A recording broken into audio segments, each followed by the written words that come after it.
said that I was gonna come and make another video, so I am. And I'm going to talk about this seatbelt killing my neck.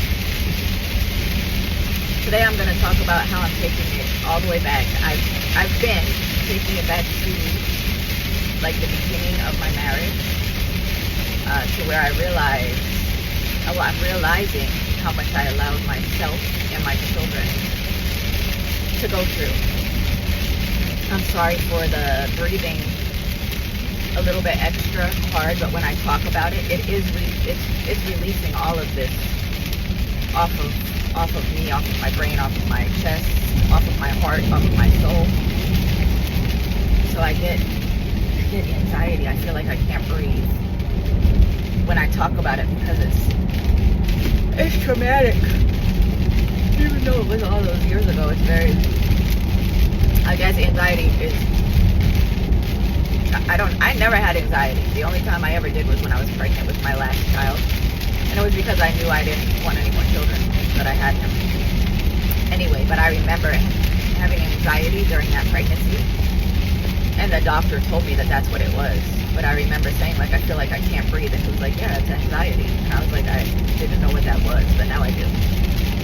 And I'm having that when I speak about this. So I apologize. But it's helping me. So thank everybody for watching.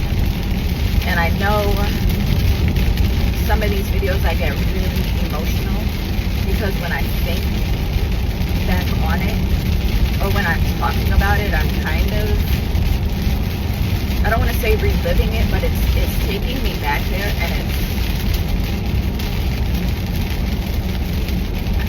I don't know. It more so all leads up to, I wish I would have known what this was a long time ago so I could have healed myself then. But I didn't really ever talk about things. It was embarrassing, so I didn't really tell people things that were happening to me. Excuse me, or how I was, like, begging the person, or just begging people to love you. Not even really begging, but just like trying to plead your case on why they should love you.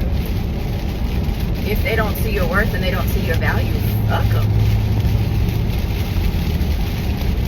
Or maybe you're just not for them, but you should never have to plead. If somebody loves you, it should never be you're begging for it. So when I'm realizing how low my self-esteem must have been, although I never looked at myself as not pretty. I never thought I was ugly. I didn't think I was the prettiest thing, but I knew I took care of myself. I was never in a depressed state to where I like didn't bathe or shower or, get up and get myself together. I always had my kids together. My house was always clean. I always did the regular things that a happy person would do. But behind closed doors, I was broke. I couldn't understand why God why he was allowing me to. I just remember I used to say, like, God, why am I here? Like, why am I going through this? I used to go in a closet. We lived in a big house, and he used to say the most terrible things to me. And I would go downstairs and I would sit in this closet that we had. It was a big coat closet. And I remember even falling asleep in there sometimes. And I would just cry. Because I knew I couldn't cry in front of him. Or if I did, he would be like, get the hell away from me. It never mattered to him that the things that he said or the things that he did, were so hurtful to me. So when I'm thinking back on this stuff, I'm like, wow. And nobody knew. Maybe my kids, because I do remember, like, my kids would be like, where's mom? And he'd say, I don't know, I think she left. Because he would hear a door open and close, but it was the closet. He never cared to check, which my kids, they heard all of this stuff. my daughter tells me they just used to go in the room and block their ears, or they would be like, oh my God. They hated it. So if anybody out there is in a bad relationship and your kids are witnessing this stuff, one of my sons, he's 26, I think he's going to be 27, he's going to be 28, he was born in 1998, he's going to be 27. I tell him all of the time, he has 2 little girls, he's not in a good relationship, or wasn't in a good relationship, and I would tell him often, they didn't ask to be here. So I'm trying to fix what I've done, and what I know, my daughter has told me. From what I know, she has told me that she doesn't think that she's really damaged from her childhood, but I told her I didn't think I was either, because she grew up with her dad. I grew up with my dad, but I told her I'm just realizing it now. But she's like, yeah, I don't really think it damaged me, but it did. In actuality, I can see it did. She may not figure it out until later, but she doesn't think it did. But I can tell you that she allowed a man to put his hands on her, put a gun to her head, hit her in the side of the face. She had stitches. Told her he was going to throw her off the balcony, and she left for a little bit, and then she went back to the same person who wound up, and then she didn't want to tell me stuff anymore because I didn't like him. He was just crazy. But she met somebody that was a narcissist, like her father. Prior to that, she was, childhood sweetheart, my ex-son-in-law, which he's still around, my grandson's father. They were good together, not abuse and stuff like that, but they were young and they were cheating on each other and just stupid stuff, but it wasn't physical with them. So she thinks that because that relationship wasn't bad, and other people she's been with, she doesn't tolerate a lot. That one thing I can say she doesn't. She's real quick to cut people off. And I was the same after I got divorced. When your feelings are not really involved and you don't really care, or you're talking to several different people, it's like, oh, you can go. I don't really like you anyway. But she allowed this man to do things to her. And what she said to me that I'll never forget is, it doesn't happen all the time. And last night I told her, one time is one time too many. Because then they know. I can put my hands on her. She's going to stay. And he would take her out and buy her tons of things, which is what my ex-husband used to do. Afterwards, we would go shopping, or after a really bad argument where he would make me feel this big. Everything was always my fault. He cheated because it was my fault, which in reality, I didn't give him sex. I did not, because I didn't like him. I didn't love him. He was funny. That was the only thing that he was funny. So he would make me laugh. We'd go shopping. We'd go back home and he'd try to do things with me. And I'd be like, no, because women go off of emotions and you don't treat me good. I don't want you to touch me. And it was never good. Like, it was never good. It was never good sex. It was not. Like, I didn't enjoy it at all. Compared to what I just had, which was wonderful every time. It was euphoric. It was great, like the most perfect. I can't even say that other people that I've been with, it felt good, but it was never like this. That it was never a bad session. It was in a session, I shouldn't even say that. It was never a bad lovemaking session. It was always, always, always, always on point. From both ends. We just wanted to please each other, and it was the best ever. But that person that I was married to, I never wanted to have sex with her. So he always blamed me for his cheating, when he could have just left. And I remember I would ask him, why don't you just leave? This is my house too, I'm not going nowhere. So we both were kind of stuck because we bought this house together. And I couldn't afford to leave. He could, but he wouldn't go. But he was telling my children, probably every other month, me and your mother are separating, blah, blah, blah, blah, blah. So there was really, even though I say I stayed for stability, there was no stability.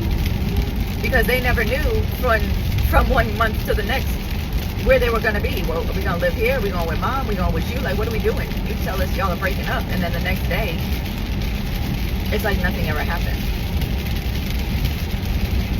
Crazy life. But speaking to my daughter, she really doesn't think that she's damaged. And she is. She may not realize it until later in life. But she is. Because you don't allow a man to put their hands on you, and then when they tell you, I'm sorry, I'll never do it again, and they buy you flowers that are worth $1,000, or they go buy you a Chanel bag or Dior boots, and oh, well, he spent $5,000 on me, so he loves me. That's not love. And I'm just, for the first time in my life, I think I knew what love is and what love isn't, but I'm truly learning what love is and what love isn't. And I don't want to ever experience anything again of what love isn't. So my standards are now up here. Like there's nobody. I don't want anybody to enter my life. And I felt like I did have standards before, because the gentleman I was seeing, I never brought anybody around my children, and they're grown. They were grown even then. 4 years ago, my kids are grown, and I would never bring a gentleman around my children. There's no reason for it, because I don't even know if we are going to be together, and nobody's meeting my children or my grandchildren that I don't know that you're going to be here. I just never did that. I never did that. And then when I did, and the little babies are the ones that I feel sad for. You know, my kids, they can bounce back, you know, although I do still have, my older son was like, he just asked me last week, he was like, so y'all are not together? Because I didn't really tell anybody. But now I'm having to ask people to, like I'm saying, like, seriously, I need somebody to help me with this surgery. Like, I can't take an Uber. They told me I can't, and I have to have somebody to drive me, to pick me up, and to stay with me at the surgery. So now I have two different people, one that's dropping me off, and then one that's picking me up. Yeah, one that's dropping me off, and then my son is going to come sit there and wait for me, and then take me back home. But he has plans, and he has things to do. So then I have someone else that's going to come later and check on me, but I don't have anybody else to stay with me. So if anything happens to me, I don't have anybody else that can be there, because I was dependent on this person to help me. And I should never depend on anybody but myself, is what I'm learning. The only person you can depend on is yourself. So, I don't even know where I was going with that. All day my mind is scattered because I'm so scared about this surgery tomorrow. I shouldn't really say scared. It's necessary. And if something happens to me and I'm gone tomorrow, then it was my time to go. But I'm scared. I don't like to be put under. And I'm scared that I'm going to be by myself after the surgery. Because he was like, you need somebody to sit with you, because I guess I'm going to be bleeding a lot. I don't know. So we will see how this goes. There's accidents everywhere. North Carolina, y'all need to chill out. This is probably the 4th accident on this highway, and I'm on 95. Fire trucks, ambulances, stuff everywhere. I hope there's no fatalities, but it's just rain. People are in such a rush to get somewhere. Like, dog, chill out. If you're late, you're late. There's too much rain out here to be flying. I'm going the exact speed limit. The exact speed limit. No faster, no slower. As I say that, my car just sped up. But sorry, I keep losing track because it's so much that when I start talking about like my kids or grandkids or even myself, it all loops into what has happened to my children, which I was a victim as well. But if I would have walked away, it wouldn't have trickled down to my children. So I'm trying to stop it happening to my grandchildren. So far I haven't been successful because I have, like I said, an older son that is just like me, and he overloves, and he loves hard, and he overcares. And when someone tells you that I don't want to be with you and I want to leave and I don't love you like that, and you still try to hold on, all you're going to get is the disrespect, because that person is begging to go and you won't let them go. And this is no shade to the other person, because that other person is telling you how they feel, and they're saying, let me go. I don't want to be here. I don't want this anymore. I want to be by myself. I don't want to be married to you. And when you hold on, your hands, everything's getting, you're getting cut, you're getting hurt. You're hurting yourself more by staying somewhere, and then you're also hurting your children, because those children can hear what goes on. Now, my kids don't tell me a lot that goes on within their homes until it explodes, and then I get calls. So I'm just trying to stop it from trickling down to these babies, which it's already happening. So I do have my granddaughters, my older granddaughters. I had a stepson from my marriage who is now in his 40s. But his daughter, she actually just moved here from New York to try to break away from a cycle and try to have a better life for her and the girls. As far as like, it's cheaper to live out here. There's not a lot of family here, but she got a whole entire huge, beautiful townhome for. In New York, it would have cost her the same amount of money for a studio. Maybe, I think she said in the basement. So she has like a 2,000 square foot townhome. It's gorgeous. It's huge. It's so much bigger than mine, but she needs it because she has the two girls. So she actually made a step to just stop the arguing in front of the children and to say, you know what, I'm getting out of here. It's no good for me here. I've got to leave. And my granddaughter is going to be 11, and then the baby's going to be 4. So my older granddaughter, she's witnessed a lot, but she's a good kid, and I enjoy spending time with her. Like I said, she's the one that put that Bruno Mars song on in my car. And I was like, T, what is that? I said, I love Bruno Mars. I don't know Lady Gaga, but the song was dope. And if I could find it and tell y'all what it is, I will. In the next video, I guess. I'm finally almost to work, and my car is almost dead. I'm thinking, because I was talking about my daughter and what she allowed to happen. So that all trickles back to, she would tell me that they used to go in the room and close the door, and they would just sit in there, and she would sit there and she'd be like, oh my God, like they would cover their ears. And she said sometimes she would go and she told me so much stuff that if I would have known, I don't know if she told me, but I do remember I used to say to my kids, and I used to tell her especially, don't ever let a man treat you like this is not normal. And I would tell my sons, don't ever grow up and be like this. And my sons are actually pretty good dudes. But I have heard them say things like, I'll smack the ass out that bitch. And I'm like, no, you won't. You're not going to be like that. But they witness stuff like that. Now, I'm not going to say that that is what they do.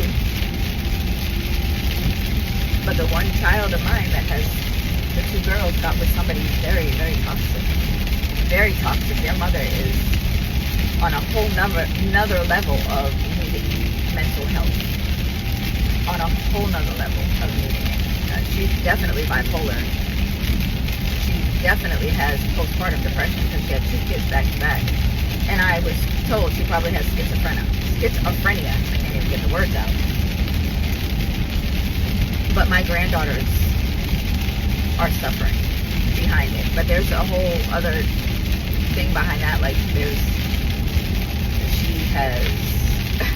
she's not okay mentally. But I keep telling my son those babies didn't have to be here. You're all they got. Because she's not stable to care for them. She's not stable. I'm hoping for her sake because I don't hate her. But if she would just get evaluated and take some medicine, it would help her, and she would be a good mom for those kids. Because I don't want the cycle to continue of abuse and having people grow up messed up. Because I said, my son is messed up, but then when I think about my brothers, they're all like me. They all let people walk all over them. And this is they're very much laid back, and I shouldn't say walk all over them, but they let other people make the decisions for them for the most part, and they go with the flow. Like, they don't want to ruffle any feathers. They don't want to really disagree with much. It's kind of like, whatever you want, I'm okay with it. And as a man, you're supposed to be the man of your house. I don't know how they are now, but back when I lived near them and was around them, we're talking like, I would say 10, 15 years ago. That's how they were. And I just thought they were really nice dudes. But now, when I think, and they are nice guys, my brothers are great people. When I really sit back and think about it, they have the same thing I have. They do. They love hard. They blame themselves for a lot of things, and they are like me. We are like our mom. I'm glad we didn't turn out like our father, although one of my brothers did. I would say he was an alcoholic, maybe 2 of them. And my dad was an angry drunk, and my brothers, well, not one of my brothers, I know for sure when he drinks he turns into a different person, as well as my son. My son, if he drinks, and when he drinks he turns into somebody that you wouldn't even know, somebody that I don't know, and I had him, and I don't know who he is when he drinks. He's very, I guess maybe his aggression comes out because for the most part he's just a nice guy, but when he drinks he turns very mean. So this anxious attachment has trickled from me to my children. And as I see right now, it's not, I'm trying to stop it for the next generation of kids, to where they can not have any issues and be happy, healthy humans and good members of society. And that's what I really want for my grandchildren. I want them to be happy and healthy and know that they're worth something, and never let anybody treat them as if they're not. I don't want them to be mean to people, but I don't want them to let people say whatever to them. Oh, you're annoying me, get away from me. Especially the person that they love. Somebody that they may call their significant other, to treat them less than. Because that's what they feel about themselves. I don't want them to grow up that way, thinking that way about themselves. So I'm trying to heal myself so I can help my children heal themselves, so we can make the next generation the best generation it can be. And that's all I can do, is try. And it's working so far. I feel so good. I've had so many people tell me that even just see me at work, because I've been sad. I've been so sad for so long. That they say, AJ, you look good. Do I feel like I look great? No, but they're like, you look good. You I had somebody tell me last week, AJ, you look great. And I was like, I do? Thank you. And he was like, yeah, you look really good. I appreciate every compliment that I'm getting, because life is still hard. Like, it's hard. I'm sleeping alone now, and I'm used to having that person there with either their foot on me, their hand on me, kissing me on my forehead, waking up in the morning to roll over to just say good morning to this person that I felt was the most beautiful man. And I used to tell him, you're just beautiful. And now I wake up to my pillow. I just wake up and it's just my pillow. I'm like, what's up? It's still just us. And I am okay with that. But I miss him being there. So I still struggle with that. But every day that goes by, it's getting better. And I pray for him every day. I pray for his healing, as I pray for myself, my children, my grandkids. It's caused me to get a deeper faith. I've always known God is real. My mother was a Bible bumper, a holy roller, as everyone called it back in the day. She still is. But I need God to help me, because I am broken. So with him and therapy, that's the only thing that can heal me. And I want to be a better person. So for now, I'm going to end this here. Y'all have a great day. And I'm so glad I didn't even cry through this video, but it's because I didn't talk about the love of my life. When I talk about him, the struggle is real. Have a great day, y'all.